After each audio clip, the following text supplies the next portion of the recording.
Hey, what's up guys, Josh's Booster here, and welcome back to another One Piece video.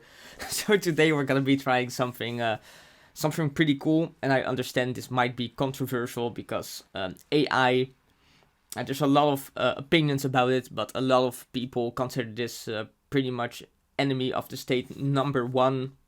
And I do understand this because, you know, AI taking over stuff like art and, you know, other stuff people really enjoy doing, and also using, you know, maybe not the most ethically fair ways to, you know, use its models and stuff is, yeah, I understand why that's not popular. However, something that I do think is very good about AI is that it will eventually be able to do like the mundane tasks that nobody really likes doing for us. And for the purpose of this video, this mundane task that AI will be doing for me is winning the World Championship for the One Piece trading card game. Because I'm gonna use my buddy Grok here to help me find the best deck for the One Piece World Championship that is gonna be in exactly 2 weeks. And, you know, I've been doing a lot of testing myself, but why would I waste my time testing if I can just ask this all-knowing being what the best deck is for the World Championship? So let's get into it, right? I will be polite to my friend here. Hey, Grok. What is going to be the best deck to play at the One Piece TCG World Championship in 2 weeks? Let's see what it says. So he is searching for me. As Grok3, I can give you some insights based on the current trends and meta in the One Piece trading card game, but predicting the exact best deck for the World Championship on March 16th, so he does know, 2 weeks from today, March 2, involves some educated speculation since the meta evolves quickly and depends on the latest set releases, player innovations, and tournament rulings. Okay, sure, that makes sense. Hello, Grok. The World Championship 25 is part of the Bandai Cardgames Fest World Tour, yada yada, and it's exactly happening. Yes, it's likely happening in the OPO9 set format. This is correct. We're on the cusp of OP10 release date. Sure. So, it's giving like a pretty good rundown. Let's see. From the competitive scene up to the early 2025. Yellow decks like Enel and Rebecca. Alright, yeah, very interesting yellow leader we have there, Rebecca, right, yellow, have been dominant in the OPO9 due to their control and resource recursion, leveraging cards like Rebecca, OP5, a pricey price card from the regionals to recycle key pieces from trash. So Rebecca OPO5 091, is that maybe the Rebecca blocker? Let's just see, just for the sake of, if we are understanding my friend well. Is it? Yes. I mean, this is definitely a very, very good card for resource recursion, yes, but maybe not the best in yellow decks, I would say. And then we have black decks like Gecko Moria or Tsuru variants. Ah, yes, Tsuru, my favorite leader. They are strong contenders with cost manipulation and KO potential, yes. With cards like 1-cost Tsuru being staples for field control. I mean, that's technically true. And then we have purple decks like Queen and Big Mom, my favorite purple decks, yes. Who offer late game power and resilience, with the Animal Kingdom Pirate Queen Treasure Cup card being a meta-defining blocker and draw engine. I mean, yes, this is true. Maybe I'm just misunderstanding my boy Grok and he's not referring to like leaders, but just cards like Queen and Big Mom. Those are good purple cards, this is very, very true. What's likely to shine in 2 weeks? Let's find out. Given the timing and the World Championship's high-stakes nature, top players often bring refined versions of meta decks or surprise decks. Here's my take on what could be the best deck candidates.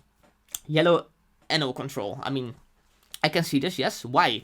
Enel's ability to manage your opponent's board while maintaining hand advantage is brutal in long matches. Paired with high-value cards like Rebecca and efficient events, it's a safe bet for consistency, yes. I mean, Rebecca is definitely a very, very strong option in my NL deck to keep my hand advantage high, that's true.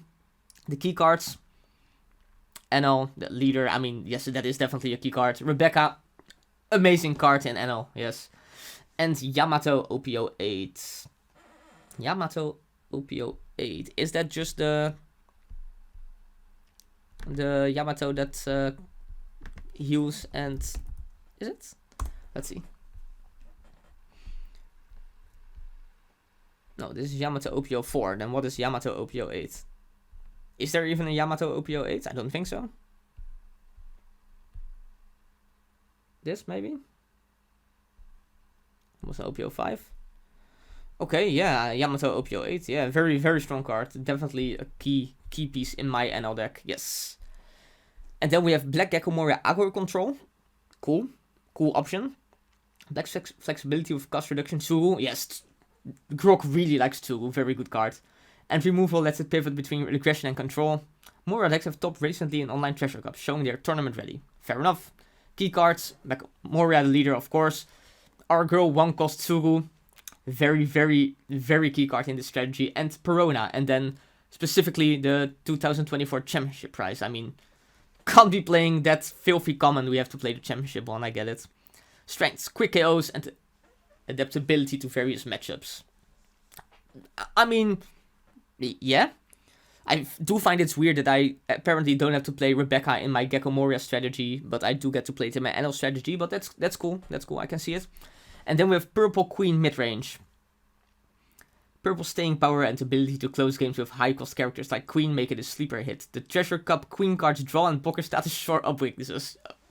Sure, yeah. Queen very strong. Key cards, Queen. Again, the Treasure Cup variant. I do really like Grok, because I too am a big fan of high rarity cards. We are not playing those commons, and Grok seems to agree with me, so that's nice. Then we have Black Maria. That card is very strong, yes. And Charlotte Linden variant, so I guess the line drop maybe. Tanks early pressure dominates late game boards, yeah. Okay, so if Grok had to pick one deck, he's leading to Yellow Enel as the best deck for the World Championship in 2 weeks. Its control style suits the high skill environment where top players can outmaneuver opponents over multiple rounds.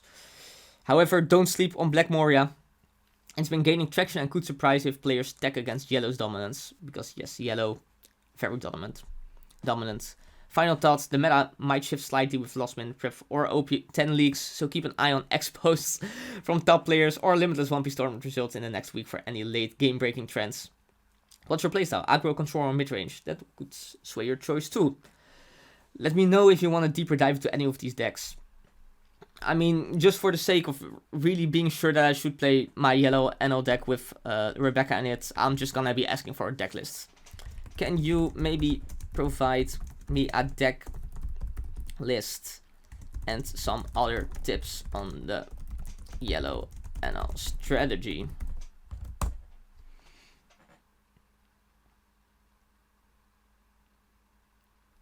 So yeah, Grok is gonna be helping me to pilot my Yellow NL deck effectively on the World Championship. It's a control-oriented deck that thrives on board management, resource recycling, outlaws strong opponents. Perfect for high 6 million. Yeah, you already told me this. Alright, 50 card, that seems nice. So we have our leader here, NL from OPO2. Yellow 5 life, 5000 power. Effect, when your life is at 0, add 1 card from your trash to your life area instead of losing.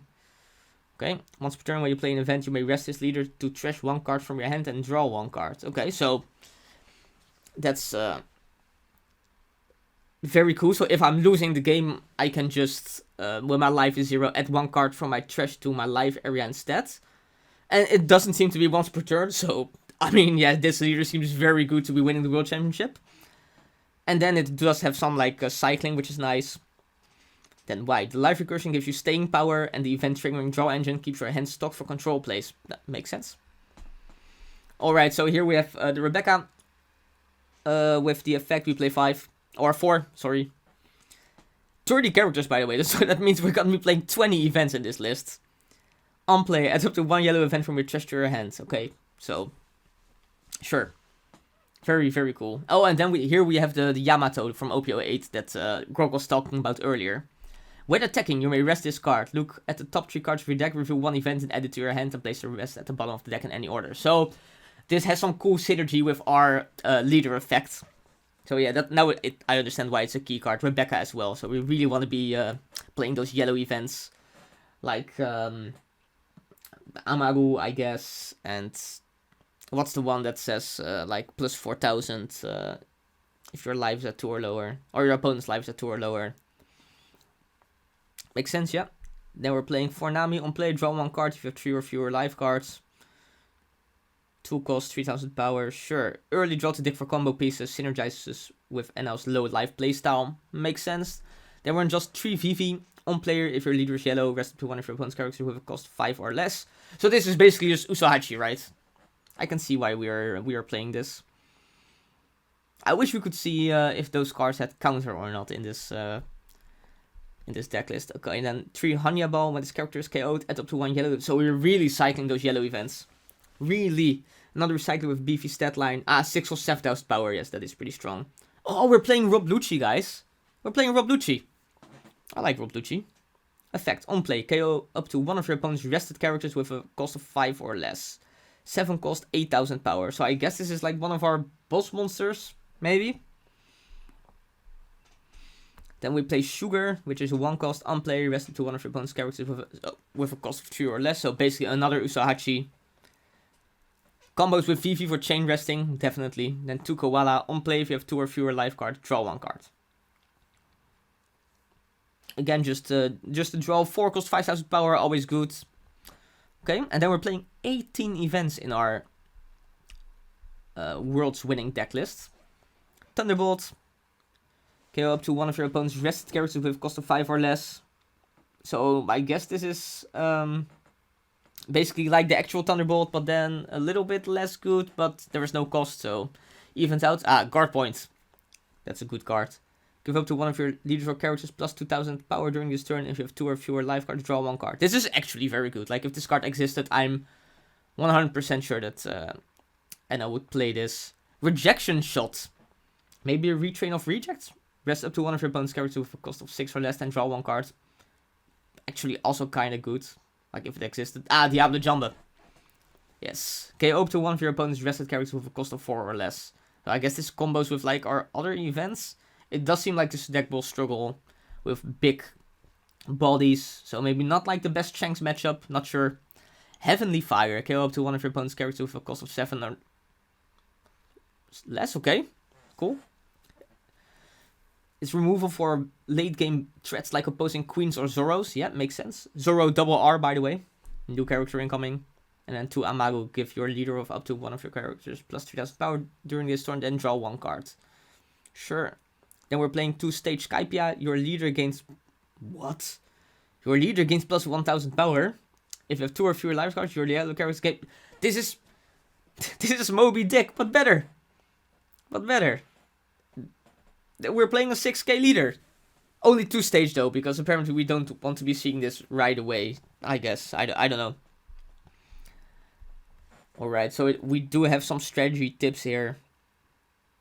Rest my opponent's characters, yeah. Combine with Nami to dig for Rebecca or events, yep. Your goal is to stall until you can drop Yamato or Hanya Ball. Yeah, makes sense, sure. Play the events, then rest Enel to treasure dead cards. Like an extra sugar late game and draw. This keeps your hand fresh and set up for Rebecca recursion. Right, control the board, not the life. Sure to keep this in mind. Recycle relentlessly and play the long game. So just some last tips here. Matchup tips versus Black Moria. Watch for that Tsugu spam. Yeah, I mean, we don't want to be having all those Tsugus on the board. Rest their locals dudes early with sugar to clock their dawn. Sure. Heavily Fire their Moria or Perona late. Versus Purple Queen. Definitely a matchup I expect to be seeing. Grind them out, KO their blockers with Thunderbolt. And save Rob Lucci for Queen herself. Queen herself. Yes. Queen is a female. Red Rush. Like Zoro, okay, yep. I mean, we have to watch out for that Korea champ who are still in OPO5. Early resting with VV Sugar is key. They'll burn out if you survive the initial blitz. This actually makes sense. Sideboarding if allowed. Swap in Kami A. 1 cost counter plus 2,000 for aggro matchups. Armageddon, OPO2, 8 cost KO rested character for control mirrors, okay?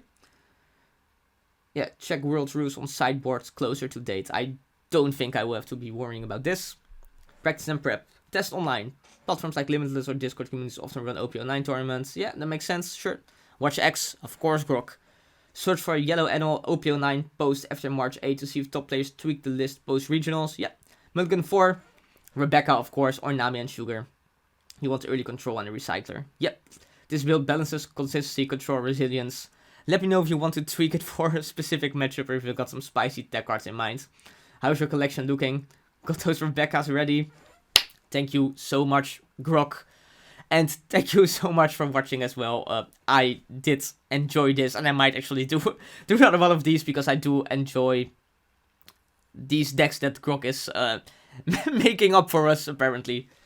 Yeah, thank you so much for watching. Leave a like, subscribe if you do enjoy this type of content, but also like actual competitive content, because I do lots of gameplay on the channel as well, which I will be uploading next Wednesday, of course. And yeah, if you do, I'll see you and maybe Grok in the next one. Bye.